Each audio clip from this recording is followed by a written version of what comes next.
So guys, tubago na to ni ang iyahang pangutana. She asked me kung if naanap ba daw ko sa US, and my answer is yes. Naanap ko sa US. Second is, paano ba daw mag-process or mahirap ba? To tell you frankly, reality speaking, lisod. Mahirap. Second, it takes a lot of time, it takes a lot of money, and it takes a lot of knowledge kung unsaon siya pag-process. So, for you to know, she's asking about K1 process visa, American visa. So, the American visa has 3 categories.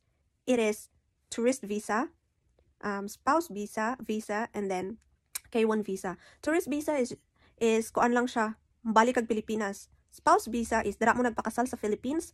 And third is K1 visa, ina-engage mo sa Philippines, pero diri mo sa US magpakasal.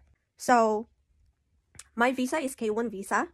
And then, which is, sa Philippines mo na-engage, pero diri mi sa US nagpakasal.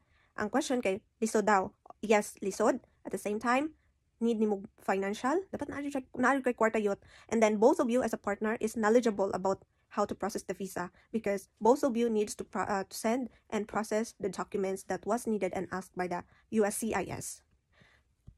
So, mao lang na guys for now. Tulo na katawang nag-asa ko ang questioning na. So, I hope natubag yun ako siya maayo. Bye-bye!